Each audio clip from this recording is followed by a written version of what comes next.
Hi everybody, Chris again. It's only been about a week since I saw you last, but super excited to see you again. We never even put this dinner out there like on the interwebs. We just kind of put it on the website and mentioned that we were doing something, and it sold so well before we even promoted it that we just decided not to, and it got sold out. So thank you so much for supporting us through, again, this crazy time. And we are so ready to leave 2020 behind us. Move into a new year, hopefully with some new energy, and we couldn't do it without you guys. It's crazy to believe that we're still here, but real quick, turn your oven on to 350.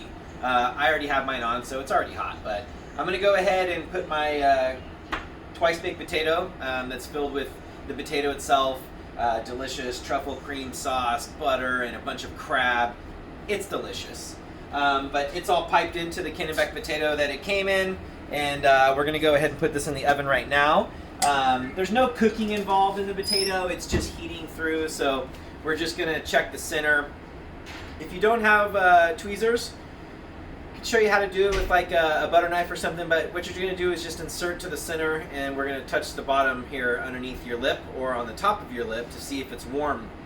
Since you're the only one eating, you don't have to worry about any sort of cross-contamination. So that's in the oven, it's hanging out. The couple things that you'll need, I always have a Bane. I suggest that you get one for home cooking even, because it's really nice to have your spoons and everything there.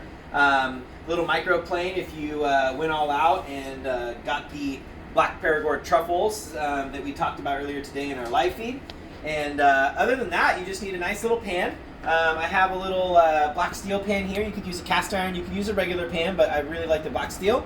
To heat up our spinach, I have this beautiful little cutesy pot. Oh my gosh, so cute. You can use a little pan or anything else really, it doesn't matter. You're just warming that up. So right now we're going to go ahead and plate the cauliflower tartlet with caviar in it. Pretty excited about that, working with Sterling again. And in your pack you'll get this beautiful little pâte brisée, which is going to be a savory tart dough. And then you have your cauliflower mousse. This has the caviar already in it, as you can see, so kind of cool. It's semi-firm, semi-soft, so it should fall in there pretty nicely. And we give you enough to just kind of like fill it up. So there you go, not too hard. Did you guys get that? Now we have some herbs here that are going to be for a salad. Little trick that I use often when I'm plating things that can slide around, like a little tartlet, is to take a little bit left of your mousse and set it right where you want to set your tart, and then stick it to it. Now it doesn't move, otherwise it would be kind of sliding around. So kind of a little plating trick. Use some of your sauce to keep the sauce thing from moving around. So now we have some Caracar oranges. These are some of my favorite oranges of the year. They're kind of a cross between a grapefruit and an orange. We also have some beautiful pickled cauliflower here. We added that in last minute, so it's on your it'll be in your package for your salad, but it didn't even make it on the menu. I just like doing things like that sometimes. Then we have this nice little sherry vinaigrette. Sherry is one of my favorite vinegars from Spain, and this is a little bit of peppercorns in there as well. And what I want to do is, since these are so delicious on their own, I'm just going to dress these little greens ever so slightly. So with microgreens, you got to be careful because they'll get soggy. But you just want to have a nice little mix up, keep them light and fresh, but just with that little bit of vinaigrette. And I'm going to go ahead and try to attempt a little plating kind of thing here, where we kind of go around the outside of your tartlet with the greens. I don't really care about covering up the top of the tartlet because you're going to cut into it anyways, so kind of cool to have like this wreath of delicious winter mixed greens and herbs. So there we go, a little sherry dress. There's some borage in there from our friend over at Watanabe Farms, Heidi. She's amazing.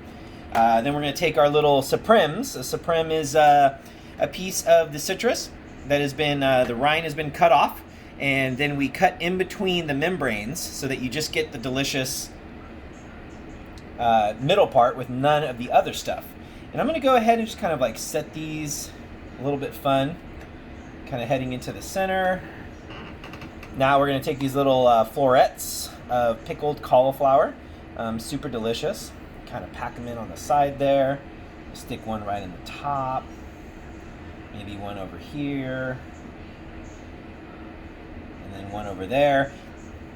Sometimes with something that's round, I like to take a point of focus that's a straight line and kind of cut across it. It kind of gives a fun accent to it. But there you go. Like, what a wintry little salady, caviar-y, cauliflower-y, delicious thing, right? Love it. We'll slide that over. Our potato's been in the oven for just a couple of minutes. We're going to let that in there, and I'll kind of show you a little trick. In the meantime, I'll bring out my different mise kit. Remember, mise en place, everything in its place. Get all your stuff ready, get your pots, get your salt, get your everything. One thing that you will need that we're not packing you with, because everyone should have some, is just a little bit of butter. That's all you need outside of the kit. So no problems there. We'll talk about I'm going to give the crab potato a little bit of time in the oven first before we start cooking the filet, because once it's done, it's done. We're going to say that because this has already been cooked. If you get a little bit of a close-up, you'll see that there's some layers, some pretty defined layers in here. Now it's all one piece, you know, it's together, but those layers are because instead of having just the tenderloin part sliced up, you lose so much on the ends, both sides. And I don't know about you, but sometimes when I'm eating a piece of steak, it's just salty on the outside, but it has no salt on the inside. So what we do is we break this filet into sheets, and then we take those sheets and season them, and then we roll them back up and compress them, and then we sous vide them. So this is already cooked. All we're gonna have to do is sear it. It looks, you know, it doesn't look raw, but it looks like medium rare because that's what it is right now. So the nice part about this is you don't have to worry about overcooking or undercooking your filet mignon. You can literally we're gonna put a nice hard sear, we're gonna base some butter like a real chef, even if you're just at home and don't think that you can. It's super easy and fun. But that's what we did for you guys. It's an incredible amount of work, but it makes it foolproof and it makes it easy for you guys. So you guys just get to have the fun and eat it. We got our cream spinach here. I'm going to go ahead and just put that right into my little fancy pot. I'm not going to turn it on yet, but no reason not to have it in there. We have a little red amaranth here, and then like I talked about, just a little bit of truffle. I will say tonight we're not going to be able to show you the green peppercorn demi-glace because bada boom, bada bing, it's right here cooking. This is a multi-day process, and it's not going to be done until tomorrow. So you'll know it's fresh, but we'll pretend like we're drizzling it across the top. I'm going to go ahead and start our steak now because I have a feeling that filling in there is probably getting pretty warm. We'll kick on the heat nice and low on your spinach. You don't want to burn it, so we're just warming it. It's already been cooked through, the cream has been cooked down, the Meyer lemon's in there, it's all ready to go. We're just waiting until it gets hot, that's it. I mean, if you're feeling, I was going to use the word lazy, but that's not a good word. If you're feeling like having an easy night, you can even put this in the microwave. To be honest with you, just do 30 seconds, mix it up, 30 seconds, mix it up. As long as it's hot, it's already been cooked, like I said, so you don't have to worry about it. Bloomsdale spinach happens during the cold winter months. My favorite spinach, it has great texture. It's a bit more hearty. I just love it. We were talking about it all day, about how wonderful Bloomsdale spinach is. Okay, now we are going to kick our black steel pan on. I am going to go backwards until I find some oil. Like I said, you can use whatever oil you want. Olive oil is good, but it does have a slightly lower smoke point than something like rice oil or canola oil, so I prefer that. But remember, put your oil in early. You do not want to wait to put your oil in when the pan's hot, because that oil tells us when the pan is ready for our steak, instead of the other way around where you squirt it in and it goes lights up. That's terrible flavor. If it does happen, or if you're using a regular pan, you can see the color turn a little darker on your oil, throw it out. It's not going to be, well, don't throw it out, it'll be burning hot oil. Let it cool and then get it out of there, because it's not going to taste good, I promise. Like I said, this has been seasoned already, but nonetheless, like I said, I'm a salt guy. I love salt.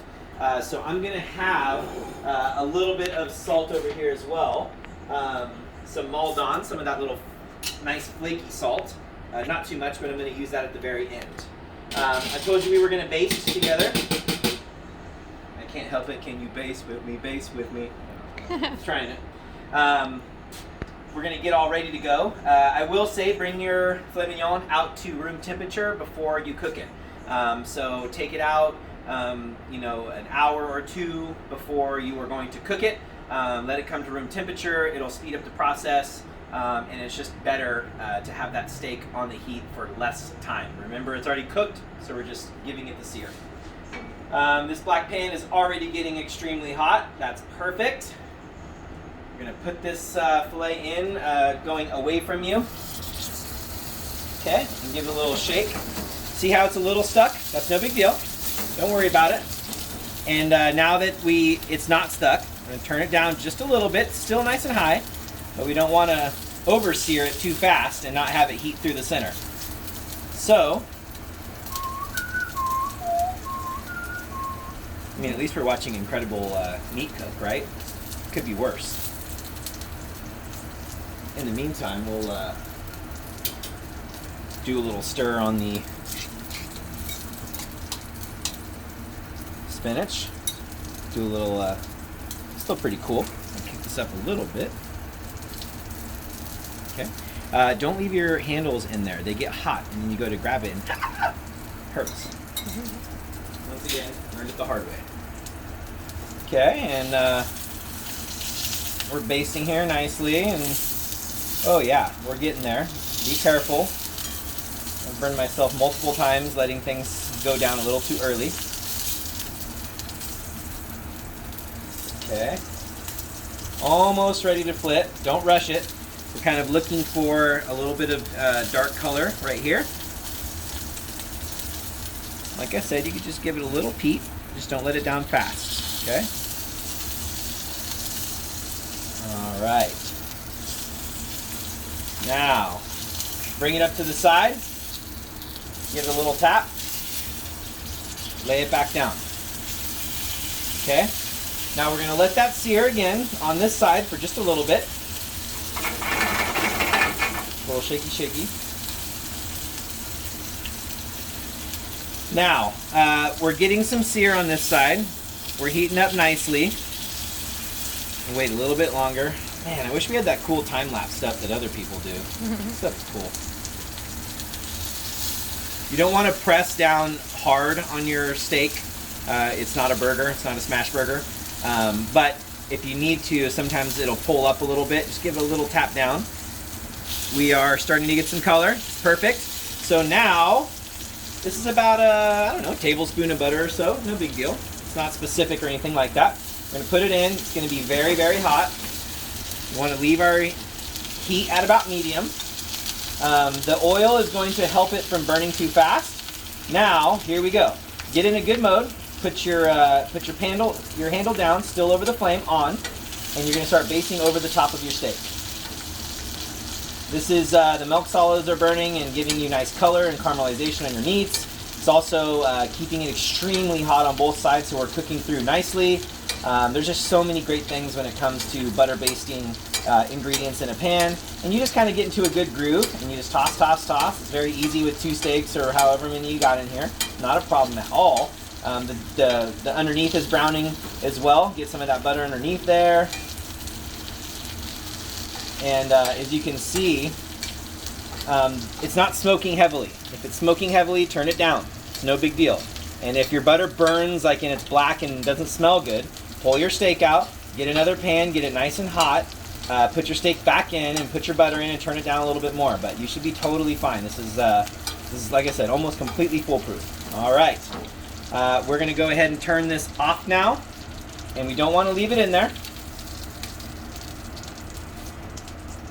We'll bring it back here, and I mean, we'll see the final plate, but look at that. Beautiful.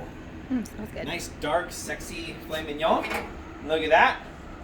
Our Bloomsdale spinach. Nice and steamy and hot. Oh, it smells so good. I can't wait for you guys to smell this.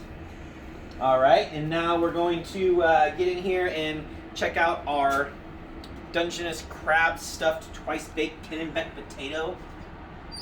All right. Now I was going to tell you, I was going to show you. So I put my little tweezers into the middle, pull it out, and then put it to your lip. Do the same thing with the steak, right? So if you were wondering about the temperature of your steak, what you could do is put something small right into the center, pull it out. It's not going to burn you. If it burns you, then your steak is so overcooked you don't want to eat it anyways. But it should just be just warm.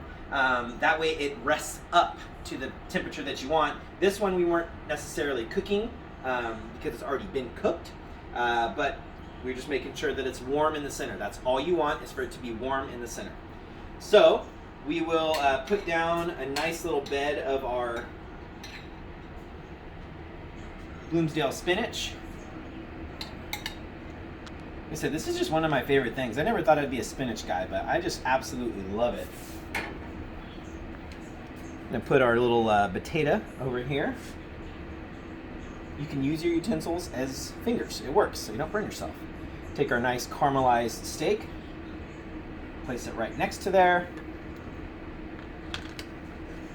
I wish we could do the movie magic, fake demi-glace, but it'll be on there, trust me. Like I said, I'm gonna play around because why not? We're gonna send you a nub of this truffle. All you need is a grater to go over the top. Delicious Perigord truffle. We're going to give you just a little bit of this beautiful red amaranth, once again from Heidi.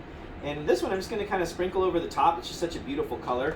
It has like a winter green flavor to it, so it matches well. But bada bing, bada boom. And there we go again. We won't be showing you the work of the dessert because we are giving you a petite fours, which is actually 4 little desserts that are going to be packaged up for you, so you don't have to do any work, you just eat. So it's kind of fun. Real quick, because we didn't do this last time and I was hoping that we did, the pairings. So with this beautiful cauliflower tart, we have the oddity, which is from Hungary. It's a dry ferment, which is the grape. Ferment is the grape. One of my favorite dessert wines in the world, Royal Tokai. Their dry wine is exceptional. It's this weird cross of like Alsatian white with Chardonnay. It's just really fun. I love that wine. It's going to pair with this perfectly with the cauliflower and the caviar. With the steak dish, we're doing Uccelleria, which is a Brunello del Montalcino. Incredibly beautiful, well-balanced red wine. Big enough, bold enough to go with steak and big flavors. Also nuanced and beautiful enough to pair with truffle and pair with the crab and stuff like that. And then with dessert, we kind of have this really fun little half bottle of Moscato di Asti, which is a lightly sweet, sparkling white wine from Italy. And with the petite fours, you're going to have macarons that we make here in house with Meyer Lemon. You're going to have a beautiful little take on kind of a blood orange bar with blood orange curd on top of a nice little crust. You're also going to have caramels that we made here in house. Super excited about them because they're lime leaf caramels. So you get one of those wrapped up. And then last but not least, we have beautiful peppermint marshmallow. And we're going to toast the top for you guys, so it'll almost be like a little campfire treat. We really hope you guys enjoy your dinner. Don't forget to turn your oven off, or you'll end up going to sleep and have your oven on all night. That's not good. And we love you guys, from our family to yours. Thank you so much.